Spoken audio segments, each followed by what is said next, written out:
Assalamualaikum. This is Tahir Afaki and you are watching my channel Wide Vision. दोस्तों, हमारा आज का मौजू है तो बेसिकली सी पैक को 4 ममालिक से थ्रेट्स हैं। इनमें 2 ममालिक वो नॉमिनल अहमियत के हामिल हैं, जबकि 2 ममालिक ये सी पैक के लिए जेन्युइन थ्रेट हैं। पहले हम नॉमिनल ममालिक को देखते हैं। इनमें यूएई और दूसरे नंबर पर ईरान है।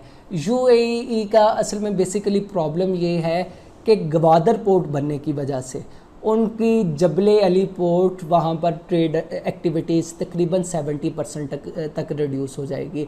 दुबई का जो स्टेटस है वो तकरीबन ख़तरे में पड़ जाएगा। जैसा कि रॉबर्ट फ्रॉस्ट 2007 में उसने गवादर का जब दौरा किया था तो उस वक्त उसने प्रेडिक्शन की थी कि गवादर पोर्ट, गवादर का इलाका ये मुस्तकबिल का दुबई है, क्योंकि इसकी जियो स्ट्रेटजिक इम्पोर्टेंस के साथ साथ इस पोर्ट की जो खसूसियात हैं ये भी इससे अहम मुकाम दिलाती हैं। जैसा कि अगर हम कंपैरेटिवली देखें जबले अली पोर्ट और गवादर पोर्ट को अगर कंपैरिजन करें तो गवादर पोर्ट डेप्थ में जबले अली पोर्ट से ज़्यादा है। गवादर पोर्ट की डेप्थ 18 से 22 मीटर है, जबकि जबले अली पोर्ट की 16 मीटर है। इसके साथ साथ शिपिंग कैपेसिटी गवादर पोर्ट की 120 शिप्स एट अ टाइम यहाँ पे लंगर अंदाज हो सकती हैं। इसके अलावा जबले अली पोर्ट में just 67 ships at a time लंगर अंदाज हो सकती हैं। तो ये इस लिहाज से देखा जाए तो गवादर पोर्ट जबले अली पोर्ट की निस्बत काफ़ी ज़्यादा कैपेसिटी का हामिल है। इसके साथ साथ गवादर जितनी भी शिपिंग जो कि यूएई जाती हैं, जबले अली पोर्ट पे जाती हैं, वो एक लंबा चक्कर काट कर यूएई जाती हैं, जबकि गवादर इनको बिल्कुल कॉर्नर पे पड़ेगा, इनको सामने पड़ेगा, इनका रास्ता भी इनका कम होगा। मतलब जो भी यहाँ से शिप्स इंडिया के लिए जाएंगी, ऑस्ट्रेलिया के लिए, न्यूजीलैंड के लिए जाएंगी या इंडो चाइनीज़ रीजन के लिए जाएंगी, ईस्ट एशिया की तरफ जाएंगी, तो उन्होंने अगर स्टे करना है तो दुबई की निस्बत उनको ज़्यादा बेहतरीन जो मुकाम है, बेहतरीन पोर्ट है, वो गवादर पोर्ट उनको ज़्यादा फिजिबल पड़ती है। तो इस लिहाज से दुबई पाकिस्तान के ना सिर्फ ख़िलाफ़ है, दुबई पाकिस्तान में इंसर्जेंसीज़ को सपोर्ट कर रहा है, टेररिज्म को सपोर्ट कर रहा है, दुबई पाकिस्तान में सेपरेटिस्ट मूवमेंट को फाइनेंस कर रहा है। इसके साथ साथ इंडिया के साथ मिलकर डिफेंस एक्टिविटीज़ में भी मशगूल है और फ़ॉरेन अफेयर में तकरीबन हर जगह वो पाकिस्तान की मुखालफत कर रहा है। पाकिस्तान का कश्मीर क्लेम उसकी भी मुखालफत कर रहा है और इंडिया का भरपूर साथ दे रहा है, सिर्फ इस वजह से कि गवादर पोर्ट के इस्टेब्लिश होने से दुबई का जो मुकाम है वो ख़त्म हो जाएगा। ईरान का बुनियादी तौर पर मसला ये है कि ईरान की 2 बंदरगाहें बंदर अब्बास और चाबहार ये गवादर पोर्ट के फुली एक्टिव होने की वजह से ख़तरे में पड़ जाएंगी। बंदर अब्बास तो पहले फंक्शन कर रही थी, लेकिन इंडिया ने जैसे ही देखा कि सी पैक ऑपरेशनल होने जा रहा है तो इंडिया ने सी पैक के मुकाबले चाबहार पोर्ट को इस्टेब्लिश करना शुरू किया। $86 मिलियन यहाँ पे खर्च कर चाबहार पोर्ट को एक्टिव किया। ईरान में पूरा इंफ्रास्ट्रक्चर बिल्ड किया और ईरान को ये ऑफ़र की कि इंडिया अपनी तमाम ट्रेड अफ़गानिस्तान के साथ और सेंट्रल एशियन ममालिक के साथ वो वाया ईरान करेगा। तो ईरान में इन्वेस्टमेंट आई, ईरान की ना सिर्फ पोर्ट इस्टेब्लिश हुई, इसके साथ इंडिया और ईरान में एयर सर्विस का भी आगाज़ हुआ। तो ऐसे में ज़ाहरी बात है कि ईरान के इंटरेस्ट, ईरान के स्टेक्स इंडिया के साथ ज़्यादा मिलते थे, इसलिए ईरान ने पाकिस्तानी प्रोजेक्ट की मुखालफत करना शुरू कर दी। और इसके साथ साथ इंडिया के बहुत से एजेंट जो कि पाकिस्तान में ऑपरेट कर रहे थे वो वाया ईरान पाकिस्तान में दाखिल होते, जिनमें कुलभूषण यादव की मिसाल सबसे अहम है कि कुलभूषण यादव 2002 से पाकिस्तान में ऑपरेट कर रहा था और वो ईरान से आकर पाकिस्तान में टेररिस्ट एक्टिविटीज़ और सेपरेटिस्ट मूवमेंट्स को सपोर्ट कर रहा था। तो यूँ ईरान की भरपूर कोशिश रही है कि सी पैक नाकाम रहे, ताकि ईरान अपने जो मंसूबे हैं, अपनी पोर्ट्स हैं, उनको ज़्यादा से ज़्यादा इस्टेब्लिश कर सके। इंडिया शुरू से ही जब का पाकिस्तान बना है पाकिस्तान का दुश्मन है, कोई भी मौका हाथ से नहीं जाने देता पाकिस्तान को सर्वाइवल थ्रेट देने में, वो शुरू से ही पेश है। कोई भी उसने आज तक मौका ज़ाया नहीं किया कि जिसमें पाकिस्तान का नुकसान ना हो।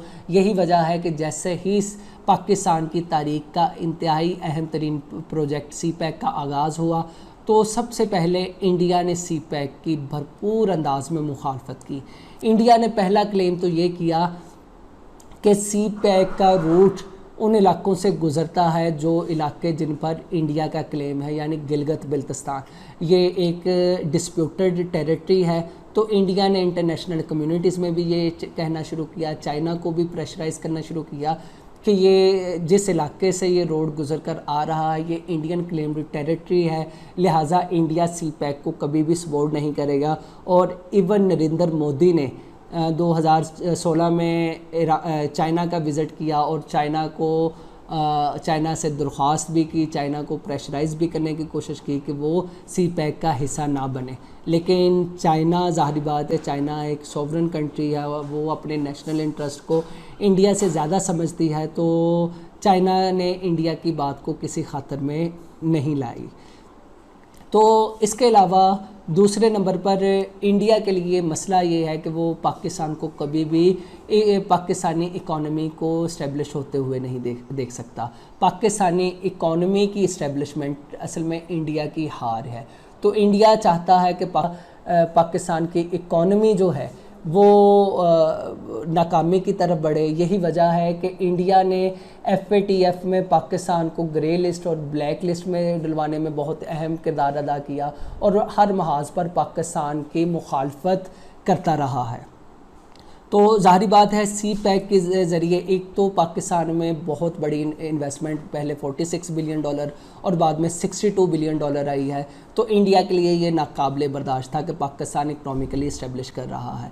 फिर हम देखें पाकिस्तान का डिफेंस भी इस प्रोजेक्ट से मजबूत होने जा रहा है, क्योंकि इस प्रोजेक्ट के ज़रिए चाइना जितनी बड़ी इन्वेस्टमेंट कर रहा है, इस लिहाज से चाइना के लिए पाकिस्तान का डिफेंस असल में चाइना का डिफेंस बन जाएगा। पाकिस्तान को जब भी कभी सर्वाइवल थ्रेट होगा तो चाइना पाकिस्तान के लिए आएगा और पाकिस्तान की हमायत करेगा और इंडिया के ख़िलाफ़ इवन लड़ने में भी ताख़ीर का शिकार नहीं होगा। तो इस वजह से पाकिस्तान स्ट्रॉन्ग हो रहा है। फर्दर चाइना जो कि इंडिया का भी दुश्मन है, उससे एक एज मिल जाएगा कि इससे पहले चाइना को अपनी तमाम ट्रेड और अपना तमाम पेट्रोल इंडियन ओशन से लाना पड़ता था। अब उस पर डिपेंडेंसी रिड्यूस होकर ग्वादर पोर्ट पर डिपेंडेंसी बढ़ जाएगी, जिसकी वजह से जो इंडिया का अपर हैंड है वो लोअर हैंड हो जाएगा। तो ये इंडिया के लिए काफ़ी हद तक ये सी पैक डराना ख्वाब है। यही वजह है कि इंडिया ने कुलभूषण यादव जैसे एजेंट्स और TTP और इस तरह के और टेररिस्ट ग्रुप्स को फाइनेंस कर पाकिस्तान में खूब टेररिस्ट एक्टिविटी करवाई, पाकिस्तान को डिस्टेबलाइज करने की कोशिश की और इवन चाइनीज़ इंजीनियर्स पर भी अटैक कर सी पैक को सबोटाज करने की कोशिश की। लेकिन सी पैक ना सिर्फ अब तक ऑपरेशनल है बल्कि फ़ेज़ 1 कंप्लीट कर फ़ेज़ 2 दोनों ममालिक में स्टार्ट हो चुका है। अमेरिका आजकल सी पैक की मुखालफत में बहुत ज़्यादा पेश है। अगर हम देखें तारीख़ में जब सी पैक प्रोजेक्ट का आगाज़ हुआ तो ओबामा इंतज़ामिया ने सी पैक पे कुछ ज़्यादा एतराज़ नहीं किया, लेकिन जैसे ही ट्रंप इंतज़ामिया इक़्तिदार में आई इन्होंने चाइना के साथ ट्रेड वॉर का भी आगाज़ कर दिया और इसके साथ साथ इस ट्रेड वॉर का जो महाज वो सी पैक पे भी उन्होंने बम्बारमेंट करनी शुरू कर दी। हम 2017 में जेम्स मैटिस ने वाज़ह तौर पर ये पैगाम दिया कि सी पैक का रोड एक मुतनाज़ा इलाके से गुज़र रहा है जिसे अमेरिका तस्लीम नहीं करता। इसके साथ साथ जेम्स मैटिस का ये भी कहना था कि सी पैक के ज़रिए दहशतगर्दों को आसान अहदाफ मिलेंगे और वो पाकिस्तान और चाइनीज़ इंजीनियर्स पर आसानी से अटैक कर सकेंगे। इसके बाद माइक पॉम्पियो ने 2018 में IMF को ये वाज़ह पैगाम दिया कि वो पाकिस्तान को कर्ज़े ना दे, क्योंकि पाकिस्तान ये कर्ज़े ईरान के कर्ज़ों को वापस करने में इस्तेमाल कर सकता है। इसके अलावा 2019 के एंड पे अमेरिकी नायब वज़ीर ख़ारजा एलिस वेल्स ने वुडरो विल्सन सेंटर में और बाद में पाकिस्तान में आकर सी पैक के ख़िलाफ़ बयान दिए। वुडरो विल्सन सेंटर में उसने कहा कि चाइना पाकिस्तान को कर्ज़ों के चुंगल में फंसाने जा रहा है, सी पैक के ज़रिए पाकिस्तान को कोई फ़ायदा नहीं होगा, पाकिस्तान चाइना के डेट ट्रैप में ऐसे ही फंस जाएगा जैसे कि श्रीलंका फंसा है और श्रीलंका को चाइना को हम्बन टूटा पोर्ट देनी पड़ी है। इसके अलावा उसने कहा कि सी पैक के जितने भी प्रोजेक्ट हैं ये ज़्यादातर करप्शन की नज़र हुए हैं और ये ज़्यादातर नाकाम प्रोजेक्ट हैं, इनसे पाकिस्तान को कोई फ़ायदा नहीं होगा, इनसे ज़्यादा फ़ायदा चाइना और चाइनीज़ कंपनी को होगा, चाइनीज़ लोग इससे एम्प्लॉयमेंट हासिल करेंगे। इसके बरक्स पाकिस्तान में इससे कोई भी एम्प्लॉयमेंट में कोई इजाफा नहीं हो रहा और ना ही चाइना पाकिस्तान में टेक्नोलॉजी ट्रांसफ़र कर रहा है। इसके साथ साथ एलिस वेल्स का ये भी कहना था कि पाकिस्तान चाइना की बजाय अमेरिका के साथ ट्रेड करे, अमेरिका पाकिस्तान में इन्वेस्टमेंट करेगा, पाकिस्तान में टेक्नोलॉजी ट्रांसफ़र करेगा, फर्दर पाकिस्तानियों को इससे फ़ायदा होगा, यहाँ पर एम्प्लॉयमेंट जनरेट होगी, पाकिस्तान को ज़्यादा फ़ायदा होगा। हम पाकिस्तान के ज़्यादा रिलायबल फ्रेंड है चाइना की निस्बत, लिहाजा पाकिस्तान हमारे साथ ट्रेड एक्टिविटीज़ करे, ना कि चाइना के साथ ट्रेड एक्टिविटीज़ करे। तो ऐसे में चाइनीज़ स्पोक्स पर्सन ने एलिस वेल्स को मुंह तोड़ जवाब दिया और उसमें ये बात उसने वाज़ह की कि चाइना पाकिस्तान का दोस्त है और चाइना कोई भी पाकिस्तान को डेट ट्रैप में नहीं फंसाने जा रहा। अभी तक 62 बिलियन डॉलर चाइना पाकिस्तान में इन्वेस्ट कर चुका है और इन 62 बिलियन डॉलर में सिर्फ 5 बिलियन डॉलर पाकिस्तान को कर्ज़े दिए हैं। और उसने ये वाज़ह तौर पर कहा कि एलिस वेल्स को पता नहीं सी पैक प्रोजेक्ट्स क्या हैं, इनकी फिजिबिलिटी क्या है, इनकी टेक्निकलिटीज़ क्या हैं, वो तीसरी जगह से आके वो बोल रही हैं, उनको इसके बारे में कोई जनरल इन्फॉर्मेशन ही नहीं है। तो उसने वाज़ह तौर पर कहा कि हम पाकिस्तान में इन्वेस्टमेंट कर रहे हैं, हम पाकिस्तान में डायरेक्ट इन्वेस्टमेंट कर रहे हैं, जिसकी वजह से पाकिस्तान ग्रो कर रहा है, पाकिस्तान में मुलाजमत के मौक़े मिल रहे हैं। उसके मुताबिक पाकिस्तान में 2013 में तकरीबन 3 मिलियन जॉब्स क्रिएट होंगी, यानी 30 लाख जॉब्स पाकिस्तान में क्रिएट होंगे। इसके साथ साथ उसका कहना था कि 2013 में जब पाकिस्तान में एनर्जी क्राइसिस था, पाकिस्तान में टेररिस्ट एक्टिविटीज़ हो रही थी, तो ऐसे में अमेरिका पाकिस्तान को छोड़कर चला गया था। ना सिर्फ छोड़ के चला गया था बल्कि उसने पाकिस्तान में अपनी इन्वेस्टमेंट भी निकाल कर इंडिया में शिफ्ट कर ली थी। तो ऐसे में चाइना आया, चाइना ने पाकिस्तान को एनर्जी क्राइसिस से निकाला। 2018 तक 10,400 मेगावाट बिजली पाकिस्तान के ग्रिड स्टेशन में दाखिल करवाई।